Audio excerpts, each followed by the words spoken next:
कर रहे थे। हाँ, ये मेरी खुशकिस्मती है कि ऊपर वाले ने जनता के दिल में इतनी मोहब्बत डाली है कि इतनी मूसलाधार बारिश हो रही थी, उसके बावजूद भी हज़ारों की तादाद में लोग भीग कर खड़ी हुई थी वहाँ पर।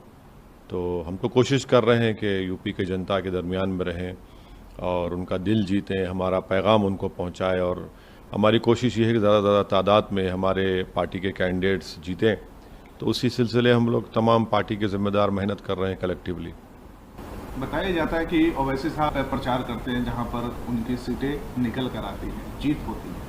आपने क्या कुछ आइडेंटिफाई कर रखे हैं कि किन किन जगह पर उत्तर प्रदेश में हमारे को जलसा करना है, रैली करनी है और मत देना है वहां पर? नहीं, ये तो हर पॉलिटिकल पार्टी करती है, इसमें सिर्फ मैं ही नहीं या हमारी पार्टी नहीं, बल्कि सब पॉलिटिकल पार्टी अपने स्ट्रांग पॉइंट्स पर ज़्यादा तवज्जो देती है। तो हम भी वही कोशिश कर रहे हैं। और हमारे पार्टी के यूपी के प्रेसिडेंट ने ये ऐलान किया, ये फैसला लिया कि हम लोग 100 सीटों पर इलेक्शन लड़ने की तैयारी कर रहे हैं। तो इस सिलसिले में हम मुख्तलिफ विधानसभा और डिस्ट्रिक्ट्स में जा रहे हैं यूपी के। यूपी एक बहुत बड़ा प्रदेश है, 21 करोड़ का एक प्रदेश है, तो जाहिर है वक्त बहुत कम है। इसीलिए हम पूरी कोशिश करें ज़्यादा मुकामात पर विधानसभा तक हम पहुँचें, और कोशिश तो पूरी चल रही है। लेकिन सर, आपके ऊपर हमेशा ये आरोप लगता है कि इसकी राजनीति करते हैं, तो सीट के बंटवारे में या फिर अलायंस क्या माइनॉरिटीज पार्टी के साथ ही आप करेंगे? नहीं, हम तो अभी तक ओम प्रकाश राजभर साहब के भारतीय संकल्प मोर्चा का हिस्सा हैं हम। और हमने जाकर शिवपाल यादव साहब के घर में एक नहीं 2 मरतबा उनसे मीटिंग की। और हम तो ये कोशिश कर रहे हैं कि किसी और पार्टी से हमारा अलायंस हो जाए। हमने शिवपाल साहब को भी कहा, ओम प्रकाश राजभर साहब को भी कहा कि बीजेपी और कांग्रेस को छोड़कर अगर कोई अलायंस करने के तैयार है तो हम करने तैयार हैं। तो ये कोशिश हमारी चल रही है। और रहा सवाल हारने का जीतने का, तो इलेक्शन है, कोई जीतेगा कोई हारेगा। मगर हम पर जो जो झूठा इल्ज़ाम लगता है, आप देखिए बिहार में बाई इलेक्शन हो रहा है 2 सीटों पर, वहाँ पर गठबंधन के नाम पर आरजेडी और कांग्रेस लड़े और हम पर कई इल्ज़ामात लगाए। आज कांग्रेस, आरजेडी, जेडीयू मुकाबले में है, अब किसको बी टीम कहेंगे वहाँ पर? तो ये इन तमाम पॉलिटिकल पार्टीज़ का एक ही एजेंडा है कि ओवैसी जो मुसलमानों की पॉलिटिकल लीडरशिप को क्रिएट करने की बात करता है, वो उनको पसंद नहीं आती। वो यादवों की लीडरशिप को बर्दाश्त करेंगे, अपर कास्ट की लीडरशिप को बर्दाश्त करेंगे, मगर जहाँ पर मुसलमानों की बात आएगी तो वो उसके लिए बड़ा उनको एलर्जी हो जाती है और परेशान हो जाते हैं। पश्चिम उत्तर प्रदेश की जो कुछ आपने कुछ बनाया हुआ है, क्योंकि बताया जाता है कि सबसे ज़्यादा अगर बीजेपी के लिए खराब स्थिति रहेगी तो पश्चिम में रहेगा, क्योंकि किसान का आंदोलन चल रहा है और साथ में बेरोजगारी है, महंगाई है, जाट नाराज हैं। तो नहीं, मेरा मानना है कि सिर्फ पश्चिम क्यों, बल्कि पूरे उत्तर प्रदेश में बीजेपी से एक नाराज़गी है। और हमारा मानना है कि उस नाराज़गी को बीजेपी को हराने में अगर कन्वर्ट करना है तो सबको मिलकर इनसे मुकाबला करना पड़ेगा। यकीनन नाराज़गी है, यकीनन नौजवान में बहुत गुस्सा है बेरोज़गारी का। कोविड के दूसरे वेव में जो लोगों को ऑक्सीजन नहीं मिला, अंतिम संस्कार के लिए ना लकड़ी मिली, ना ज़मीन मिली, ना दवाएं मिली, तो हर गवर्नेंस के हर इशू पर बीजेपी नाकाम साबित है। तो सिर्फ किसान या जाट बल्कि हर समुदायों में बीजेपी से एक नाराज़गी है। मगर शर्त यह है कि अगर मिल के लड़ेंगे तो उसमें बहुत बड़ा फ़ायदा हो सकता है। आज अखिलेश यादव ने एक बड़ी प्रेस कॉन्फ्रेंस साफ तौर पे कहा कि जनता इंतजार कर रही है कि बीजेपी के खिलाफ वोट करके उसके खिलाफ विपक्ष वाले को सरकार बनाए। देखिए, हम आपको इसमें आरोप आप पे ये लगा कि क्या आपको लगता है कि बीजेपी का स्टैंड मजबूत हो इसलिए आप माइनॉरिटीज को वोट अपनी तरफ खींचने की कोशिश कर रहे हैं, जो कि एक सबसे बड़ा सपा का धड़ा है? नहीं, हम पहले ही ये कह चुके हैं कि MY कॉम्बिनेशन से आप बीजेपी को नहीं हरा पाएंगे।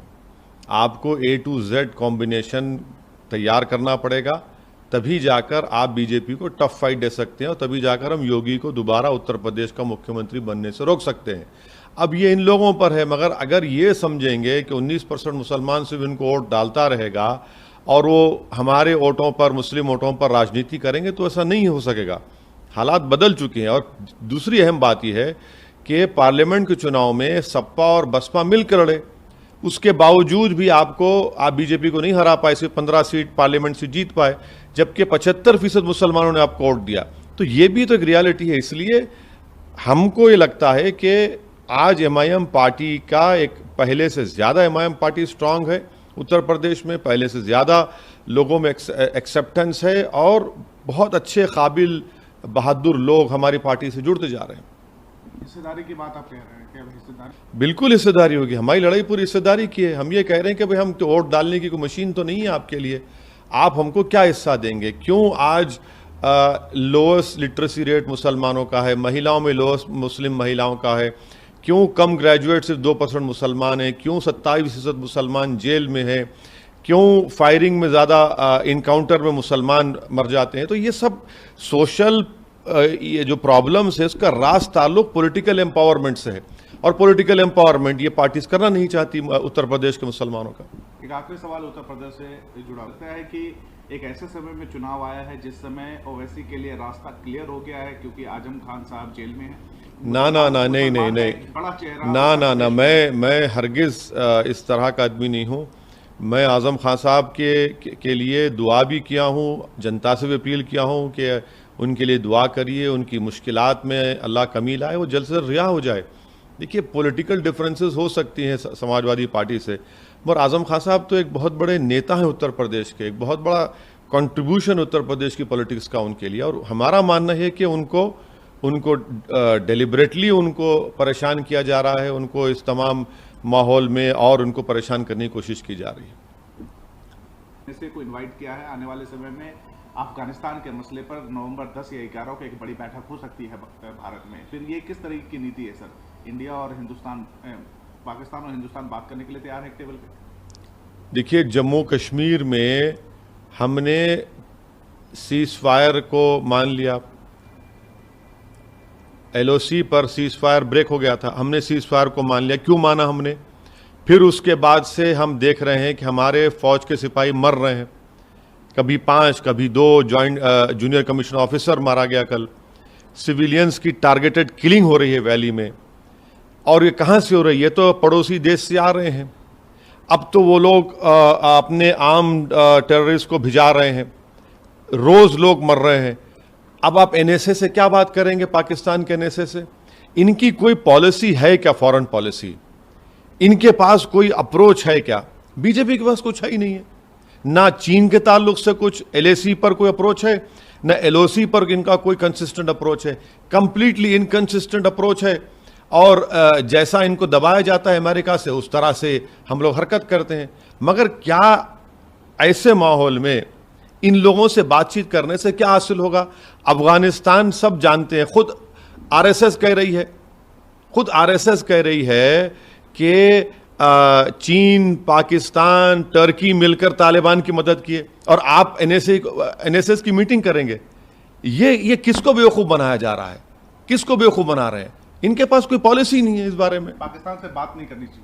अरे बात क्या, आप तो भिजा रहे हैं ना, आप तो अपने ही देश से लोग अंदर आ रहे हैं। सरकार खुद कह रही है कि ड्रोन से हथियार आ रहे हैं, उन हथियारों से टारगेटेड किलिंग हो रही है, इंटेलिजेंस ब्यूरो का फेलियर है। मैं तो ये भी कहा हूं कि अगर उस किलिंग्स को रोका नहीं जाएगा वैली में, तो वो रेप्लिकेट होगा हमारे भारत के कोने कोने में। तो सरकार के पास आप किस लिए बात कर रहे हैं? क्या ये बीजेपी भूल गई? क्या आप इनको बिरयानी खिलाएंगे? क्या आप इनको कबाब खिलाएंगे? हम ये पूछ रहे हैं कि आपके पास कोई कंसिस्टेंट पॉलिसी है ही नहीं नेशनल सिक्योरिटी के बारे में।